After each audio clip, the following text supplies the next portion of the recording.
Hello guys, welcome to our channel, the Tech Study Hub. Hope you all are doing well. Today I am here to introduce our new YouTube channel, the Tech Study Hub 0.1, which make you sure to provide a easier, time-saving and detailed knowledge about the most of the important topics and concepts. And now we are going to cover a usual and important topic of biology, which is human sense organs. Guys आप लोगों को अगर notes बनाने हैं तो आप screenshot ले सकते हैं। अदरवाइज इनके पीडीएफ के लिंक आपको नीचे डिस्क्रिप्शन बॉक्स में मिल जाएंगे। चलिए हम अपने टॉपिक को स्टार्ट करते हैं। The human sense organs. The sense organs are the body organs by which human are able to see, smell, hear, taste and touch और feel. The five sense organs are the eyes for seeing, nose for smelling, ears for hearing, tongue for tasting, and the skin for touching और feeling। जैसा कि आप सब इस picture में देख पा रहे हैं, ये सब हमारे ह्यूमन सेंस ऑर्गन्स के स्टिमुलस हैं। लाइक साइट, हमारे आई का स्टिमुलस किसी भी टाइप का साइट होता है। हमारे ईयर का स्टिमुलस किसी भी टाइप की वॉइस या किसी भी टाइप की वॉइस की फ्रीक्वेंसी हो सकती है। हमारे टंग का स्टिमुलस टेस्ट होता है और हमारे स्किन का स्टिमुलस हमारे आउटर एटमॉस्फेयर का टेम्परेचर या किसी भी टाइप का टच हो सकता है। And the fifth one is our nose, उसका स्टिमुलस किसी भी टाइप का smell. There are five sense organs in human body which are skin, tongue, eye, ear and knows.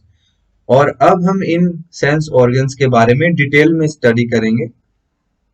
The first one sense organ is skin, the body's outer covering which protect against heat and light, injury and infections. Skin regulates body temperature and store water, fat and vitamin D. Skin has 7 layers and these layers were classified into two parts. First one is epidermis and the second is dermis. Epidermis have 5 layers and dermis contain 2 layers of the skin.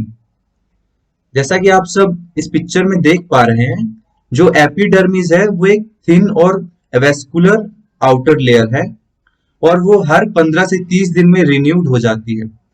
और epidermis के नीचे वाली layers है वो dermis layer है, जो हमारे body के स्किन को एक स्ट्रक्चर प्रोवाइड करती है और हाईली वस्कुलर होती है। और इसी लेयर के बीच में जो हमारी नर्व्स है वो भी आती है। और इन दोनों लेयर्स के नीचे सबक्यूटेनियस टिश्यूज होते हैं which are fatty tissues.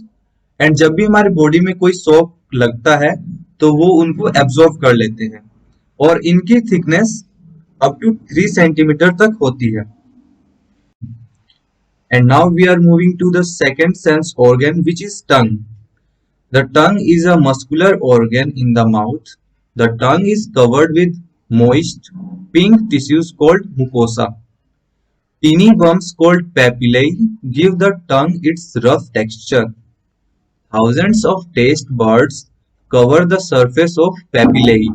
As you seen in the figure, our tongue is classified according to the taste.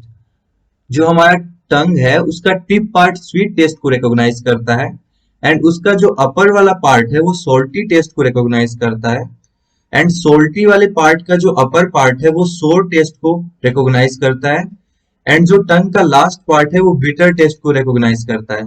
और जो हमारे टंग के पेपाइल लेयर पर थाउजेंड्स ऑफ बर्ड्स होते हैं वो हमें इन टेस्ट को रिकॉग्नाइज करने में हेल्प करते हैं, जो इन टेस्ट का सिग्नल्स को ब्रेन तक पहुंचाते हैं और जिसके रिस्पॉन्स में हमारा ब्रेन हमारी बॉडी को कंट्रोल करता है और हमारी बॉडी उसके रिस्पॉन्स में एक्शन करती है।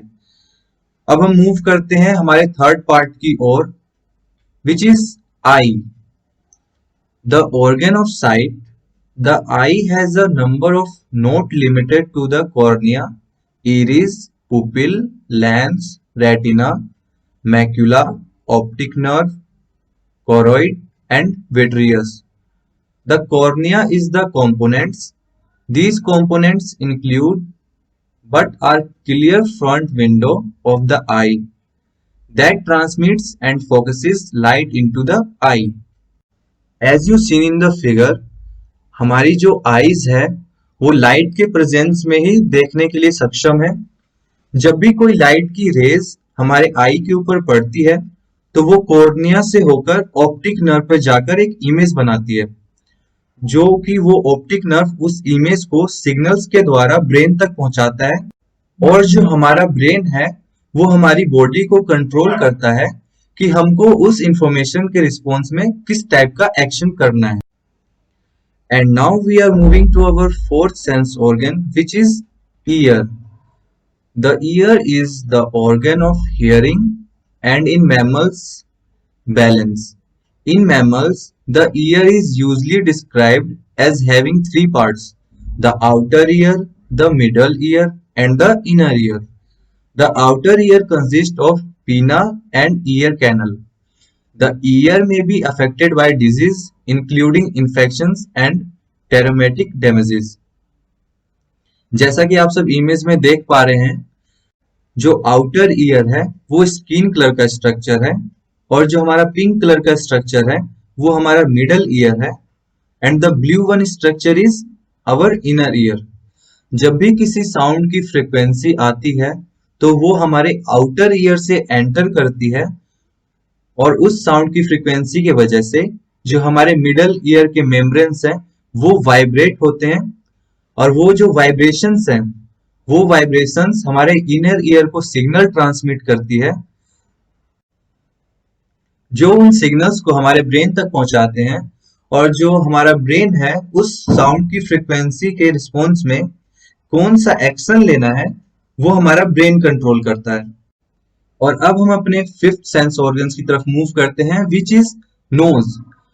Nose, the prominent structure between the eyes that serves as the entrance to the respiratory tract and contains the olfactory organ.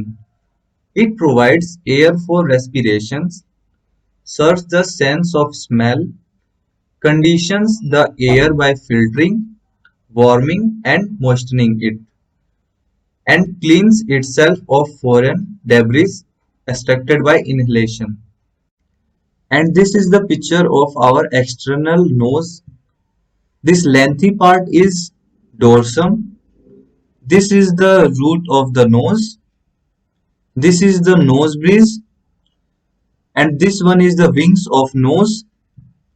This is the tip of nose, and these two are nostrils. And the important part of our nose is respiratory tract, which help us for respiration, and the olfactory organ which helps in smelling. And that's all, and thanks to all for listening carefully. अगर आपको video अच्छी लगी हो तो like कर दीजिए, subscribe कर दीजिए, और अगर आपको कोई भी नया टॉपिक सजेस्ट करना है तो आप कमेंट में सजेस्ट कर सकते हैं। Thank you.